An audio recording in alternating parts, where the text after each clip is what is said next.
Bonjour à toutes et à tous, je vous souhaite la bienvenue pour cette guidance spéciale sentiments, émotions, amour. La Saint-Valentin approche à très grands pas et pour vous accompagner en fait dans vos questionnements liés à vos sentiments, à vos émotions, à vos questions concernant l'amour, on va tenter d'y répondre avec les oracles. Donc on va utiliser les oracles, les anges de l'amour, le grand oracle de l'amour, l'oracle des astres, et on va voir un petit peu quelles sont les énergies globales pour cette période Saint-Valentin, et surtout qu'est-ce qui se passe en vous émotionnellement parlant et qu'est-ce qui peut se passer autour de vous, qui peut graviter autour de vous. Et bien à tout de suite. Bonjour à toutes et à tous, chers amis Verseau, pour cette guidance sentimentale, une petite guidance, un petit bonus pour ce mois-ci, une spéciale Saint-Valentin. Alors, pour vous, sur le plan sentimental, j'avoue que c'est des énergies assez particulières, assez profondes. Donc, on va d'abord voir pour les personnes célibataires. Pour les personnes célibataires, on n'est pas dans l'idée de trouver une on n'est pas dans cette idée en fait de rencontre amoureuse, de coup de foudre, de flirt ou autre, mais pas du tout en fait. Ça ne veut pas dire que ce ne soit pas possible, parce que là on vous dit de rester optimiste pour votre vie amoureuse. Donc tout est possible. La pensée positive et la foi vous apporteront l'amour. Voilà. Donc tout est possible.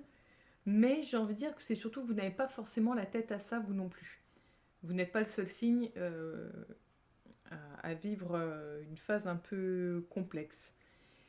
C'est normal, on arrive bientôt en pleine lune en poisson. Là, on est en nouvelle lune en verso cette nuit à 23h59. Donc, pour vous, on est pile dedans. Donc, j'ai envie de dire, c'est normal que ça remue. Euh, en tant que signe d'air, c'est compliqué. Ça booste, ça pulse, ça va bouger pas mal de choses. Et là, ça va bouger pas mal de choses sur le côté émotionnel. Parce que, bon, il y a des choses qui bougent depuis un certain temps, hein, on est d'accord. Mais là, sur le plan émotionnel, que vous soyez en couple ou non, là, c'est vraiment émotionnellement parlant, là, pas sentimentalement parlant, émotionnellement parlant. Vous allez être, et vous êtes déjà dans une phase d'introversion, d'introspection, de méditation peut-être, dans une phase de recherche, de compréhension de ce qui se passe en vous. Vous cherchez peut-être à y voir plus clair, à trouver votre chemin. Peut-être que vous faites même appel ou vous envisagez de faire appel à un thérapeute ou une thérapeute pour vous aider, vous guider à trouver votre voie, à comprendre, à ce que tout devienne plus clair, plus limpide. Parce qu'en plus, avec la carte des poissons juste au milieu, c'est en fait là, ça sera important par rapport à vos énergies à vous, d'être un peu plus en énergie, comment dire, au lieu d'être dans ce mental, d'être plus centré sur votre cœur, sur ce qui se passe émotionnellement parlant en vous. Et peut-être, au lieu de réfléchir avec votre tête, de réfléchir avec votre cœur. Pour les décisions à prendre, pour trouver peut-être votre voie, ce serait peut-être important de vous reconnecter à vos intuitions avec le cœur. C'est peut-être ça le message sous-entendu avec les cartes. Mais en tout cas, voilà, on n'est pas dans l'idée d'une relation amoureuse pour les 15 jours à venir, ce qui n'est pas un drame en soi, hein, et puis ça ne parlera pas à tout le monde, mais voilà, on est plus dans une énergie centrée sur vous. Et peut-être, oui, apprendre à communiquer aussi sur vos émotions. Apprendre à parler de vos émotions, à donner des... À, oui, à être à l'aise avec vos émotions, à les accueillir en fait. Et ça vaut pour les personnes en couple également, tout ce que je suis en train de dire. Pour les personnes en couple, justement, là, on est dans cette idée de on est dans une relation un peu compliquée, où il y a des hauts et des bas. Vous avez sûrement été dans un bas il y a peu de temps, où vous y êtes peut-être encore un peu. Et là, on vous dit que concrètement, au lieu de fuir le problème et de ne pas regarder les choses en face et de ne peut-être pas admettre la part de responsabilité, ce serait peut-être de mettre des mots sur ce qu'on ressent. Mais pour pouvoir mettre des mots sur ce qu'on ressent, il faut regarder ce qu'on ressent, écouter ce qu'on ressent.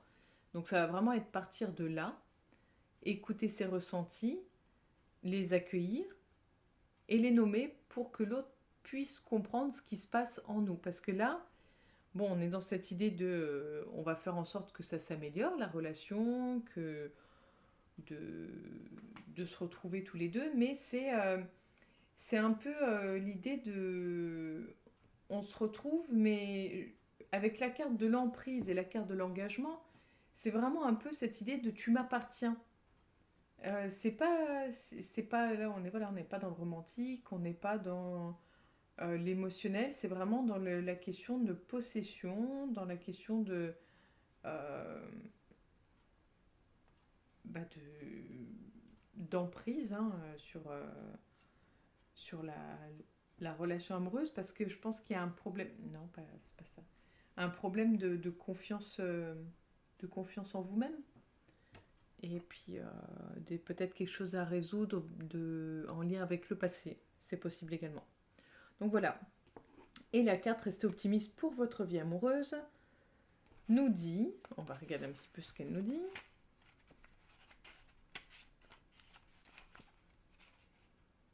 Les anges de l'amour vous envoient cette carte pour vous rappeler que vous avez une grande influence sur la satisfaction de votre vie amoureuse.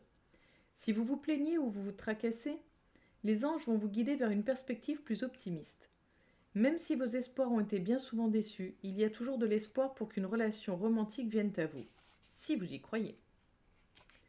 Faites un premier pas dès aujourd'hui pour concrétiser la vie amoureuse que vous désirez.